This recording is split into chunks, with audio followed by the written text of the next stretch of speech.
Well, good afternoon, everybody. This is Matt Kramer here. I forgot to read number 58 of the Federalist Papers. So I have to read it today. Let's see. Okay, so here we go. The remaining charge against the House of Representatives, which I am to examine, this is James Madison, is grounded on the supposition that the number of members will not be augmented from time to time, as the progress of population may demand. It has been admitted that this objection, if well supported, would have great weight. The following observations will show that, like most other objections against the Constitution, it can only proceed from a partial view of the subject, or from a jealousy which discolors and disfigures every object which is beheld. Number one, those who urge the objection seem not to have recollected that the federal constitution will not suffer by a comparison with the state constitutions in the security provided for gradual augmentation of the number of representatives. The number which is to prevail in the first instance is declared to be temporary. Its duration is limited to the short term of 3 years. Within every successive term of 10 years, a census of inhabitants is to be repeated. The unequivocal objects of these regulations are, first, to readjust from time to time the apportionment of representatives to the number of inhabitants, under the single exception that each state shall have one representative at least. Secondly, to augment the number of representatives at the same periods, under the sole limitation that the whole number shall not exceed one for every 30,000 inhabitants. If we review the constitutions of the several states, we shall find that some of them contain no determinate regulations on this subject, that others correspond pretty much on this point with the federal constitution, and that the most effectual security in any of them is resolvable into a mere directory provision. Excuse me. Number two, as far as experience has taken place on this subject, a gradual increase of representatives under the state constitutions has at least kept pace with that of the constituents, and it appears that the former have been as ready to concur in such measures as the latter have been to call for them. Number three, there is a peculiarity in the federal constitution which ensures a watchful attention in the majority, both of the people and of their representatives, to a constitutional augmentation of the latter. The peculiarity lies in this, that one branch of the legislature is a representation of citizens, the other of the states. In the former, consequently, the larger states will have most weight.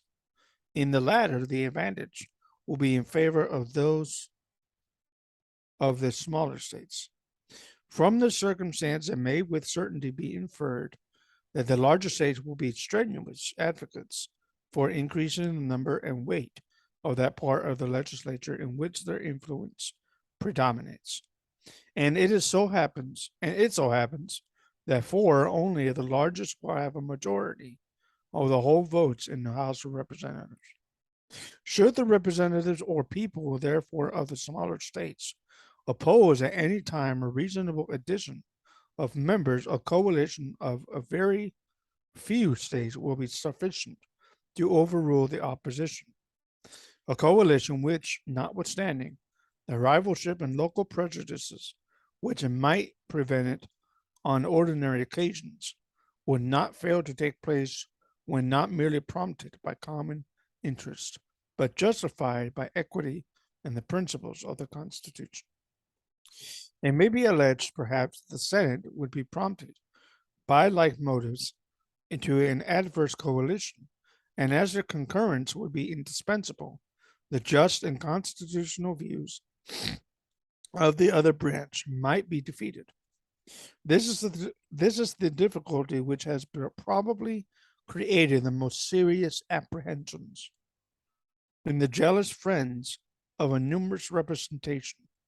Fortunately, it is among the difficulties which, existing only in appearance, vanish on a close and accurate inspection. The following reflections will, if I mistake not, be admitted to be conclusive and satisfactory on this point. Notwithstanding the equal authority which will subsist between the two houses in all legislative subjects, except the originating of money bills, it cannot be doubted that the House, composed of the greater number of members, when supported by the most powerful states, and speaking the known and determined sense of a majority of the people, will have no small advantage in the question, depending on the comparative firmness of the two houses. This advantage must be increased by the consciousness felt by the same side of being supported in its demands by right, by reason, and by the Constitution, and the consciousness on the opposite side of contending against the force of all these solemn considerations. It is farther to be considered that in the gradation between the smallest and largest states, there are several which, though most likely in general to arrange themselves among the former, are too little removed in extent and population from the latter to second in opposition to their just and legitimate pretensions.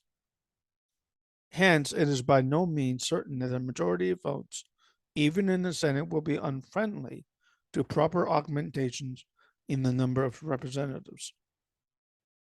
It will not be looking too far to add that the senators from all the new states may be gained over to the just views of the House of Reps by an expedient too obvious to be overlooked.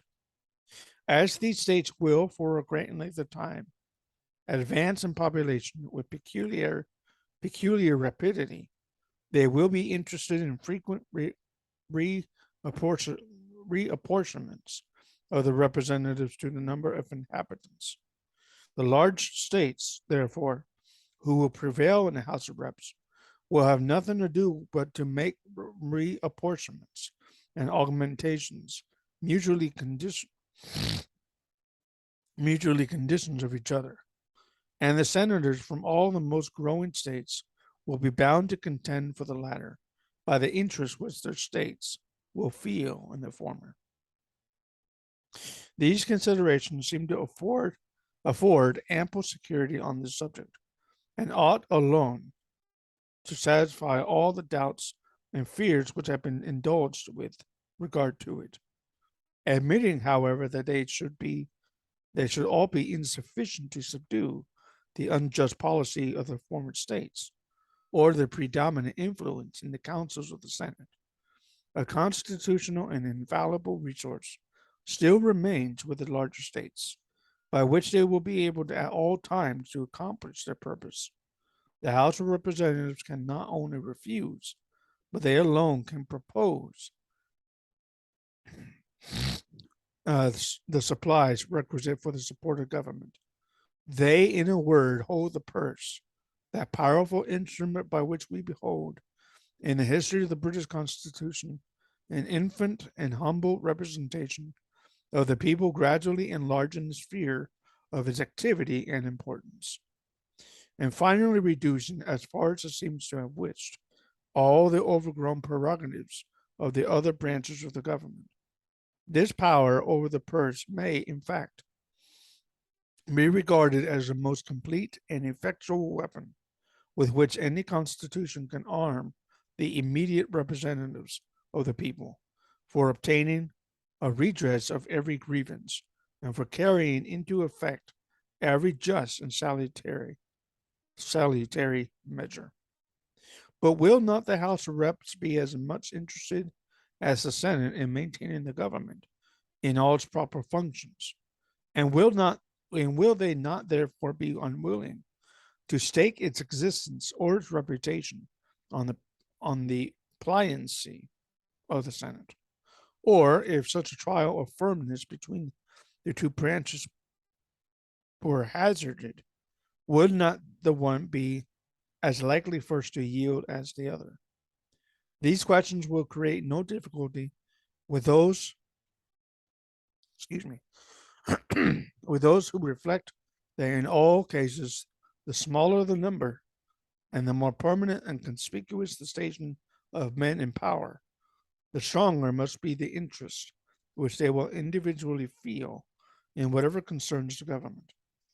Those who represent the dignity of their country in the eyes of other nations will be particularly sensible to every prospect of public danger or of dishonorable stagnation in public affairs. To those causes we are to ascribe the continual triumph of the British House of Commons over the other branches of the government, whenever the engine of a money bill has been employed, an absolute inflexibility on the side of the latter. Although it could not have failed to involve every department of the state in the general confusion, has neither been apprehended nor experienced.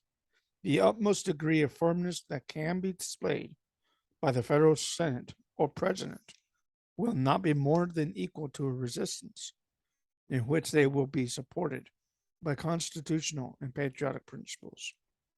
In this review of the Constitution of the House of Reps, I have passed over the circumstances of economy, which in the present state of affairs might have had some effect in lessening the temporary number of reps, and a disregard of which would probably have been as rich a theme of declamation against the Constitution as has been shown by the smallness of the number proposed.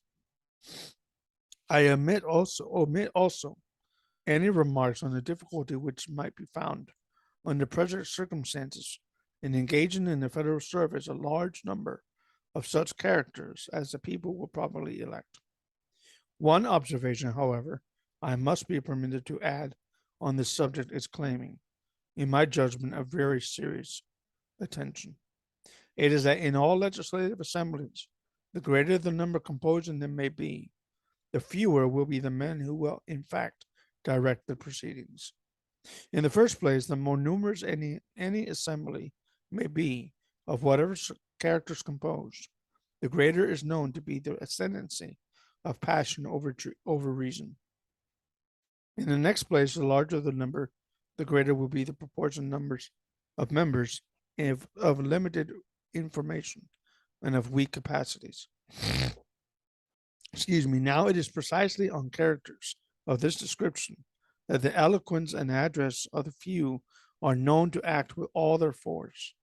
In the ancient republics where the whole body of the people assembled in person, a single orator or an artful statesman was generally seen to rule with as complete a sway as if a scepter had been placed in his single hand. On the same principle, the more multitudinous a representative assembly may be rendered, the more it will partake of the infirmities incident to collective meetings of the people. Ignorance will be the dupe of cunning, and passion the slave of sophistry and declamation. The people can never err more than in supposing that by multiplying the representatives beyond a certain limit, they strengthen the barrier against the government of a few. Experience will forever admonish them that, on the contrary, after securing a sufficient number for the purposes of safety and of local information and of diffusive sympathy with the whole society, they will counteract their own views by every addition to their representatives. The countenance of the government may become more democratic, but the soul that animates it will be more oligarchic. The machine will be enlarged, but the fewer and often the more secret will be the springs by which its motions are directed.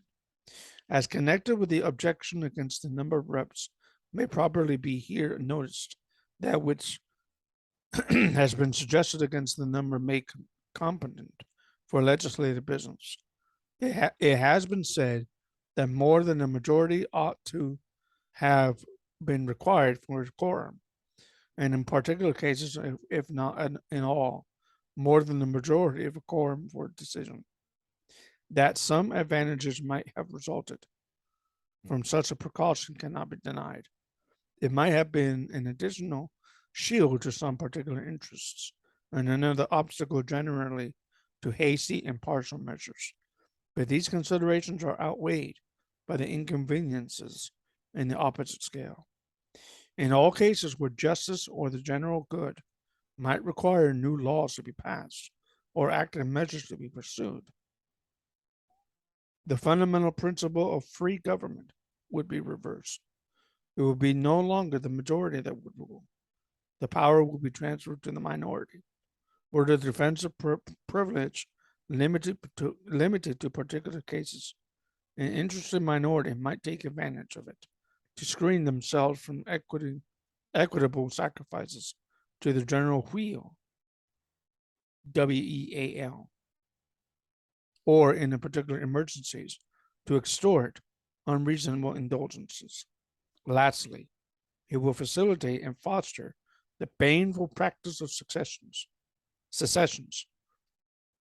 a practice which has shown itself even in states where a majority only is required, a practice subversive of all the principles of order and regular government, a practice which leads more directly to public convulsions and the ruin of particular popular governments than any other which has yet been displayed among us. Wow. So that's number 58 of the Federalist Papers. We're getting close to number 60. Getting close. So next Friday I will try. I can't promise, but I will try to do number 59 this coming Friday. So thank you for hearing this reading and have a great day.